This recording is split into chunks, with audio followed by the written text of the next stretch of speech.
Urban Bid-Rent Curve Theory by Alice McColl and Mark Tragarz. What is a bid-rent curve?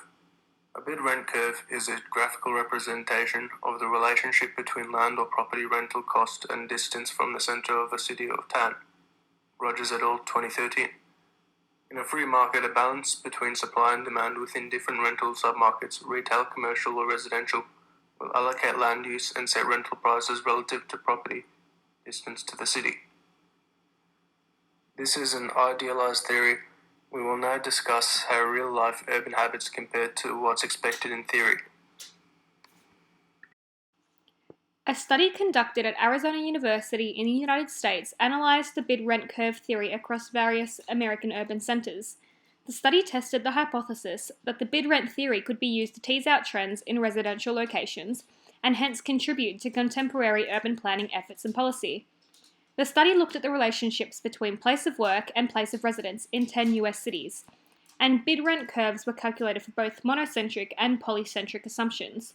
To define, monocentric indicates cities containing one dominant CBD, and polycentric indicates more than one, creating a scattered set of employment nodes. It was expected that the distributions of rent would reflect the trends outlined in the bid-rent theory. However, the results of the study deviated from this hypothesis. The results showed that each US city had unique residential patterns, overall contradicting the ideology put forward by the theory. This case study enhanced the understanding that there are many other factors that may contribute to residential patterns, thus accentuating the idea that the bid-rent theory contains many assumptions. Some assumptions noted in the case study stem back to the idea of possible monocentric and polycentric cities, where business centers may vary across one city. The case study touched on many more assumptions, which will be noted alongside other assumptions we found. As evidenced by the case study, this urban economic theory is based on a few underlying assumptions that aren't always replicated in real urban centers. These assumptions are these. There are no topographical challenges. There are fixed household wages. The city is monocentric. Property market is unconstrained. Fixed transport costs and availability. Retailers pay most to be close to serviceable populations within the dense city centre. Manufacturers will move further out from the city centre for cheaper, more spacious parcels of land. Residents will move wherever their paycheck permits, within reasonable distance to work and services. Typically, the cheap peripheral urban areas best meet these needs. As I'm sure you will all remember from having done this week's reading, The Urban Real Property Market by Brian Goodall, property values in real cities are impacted by more economic factors than the theoretical model. Some of the factors that Brian Goodall suggests play a more significant role in determining property price and shaping urban form are as follows. Imperfect market knowledge of participants, pressures to buy or sell property within a given time frame, non-disclosure of private sale prices, nominal peppercorn sales or leases usually costing $1 by governments, corporations, or organizations, limited supply and demand within market periods, government legislative intervention by way of taxes, construction regulations, and planning controls, legal rights and obligations of property owners and tenants, population growth or decline, price ceilings and floors, submarkets, and so in summary, bid-rent curve theory is a good heuristic to begin to understand how urban economics shapes real-life urban form. It shows how rational actors in the free market would voluntarily negotiate to allocate space to maximize urban economic efficiency. As the model shows, the result is the collocation of complementary and like land uses in response to price signals. In practice, this theory can guide planners and developers' decisions. Planners can use this theory to reserve land for future public services and facilities before land is developed. Further, planners can use this theory to integrate land use and public transport development. Developers, on the other hand, use this theory to select the most profitable parcels of land for redevelopment or development, and to determine which building type, be it residential, commercial, or retail, would be the most desirable on the site.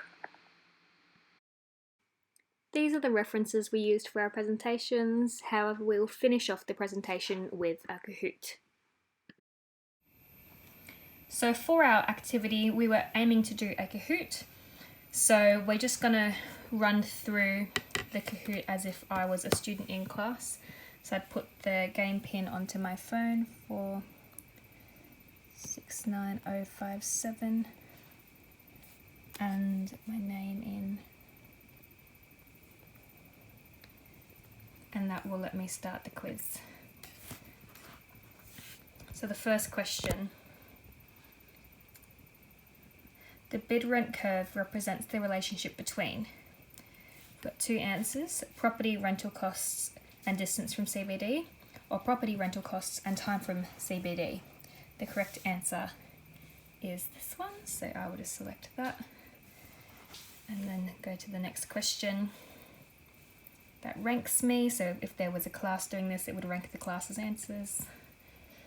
The next question, true or false? There are assumptions associated with the bid rent theory, and that is true, so I would select that and go next.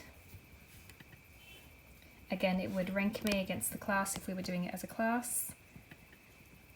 The third question, which of the following are all examples of assumptions that underpin the bid rent theory?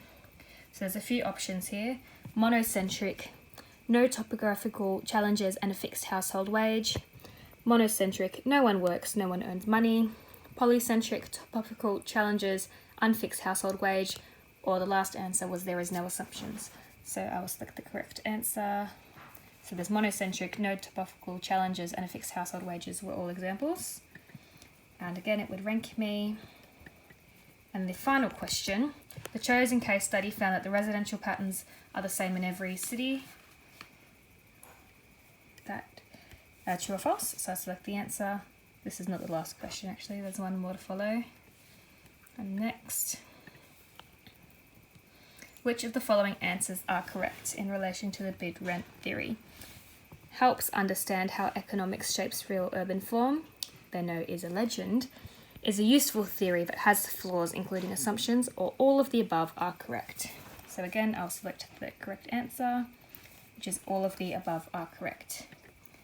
That'll end up ranking everybody in the class, however it was just me playing. And that's the end of our presentation. Thanks for listening.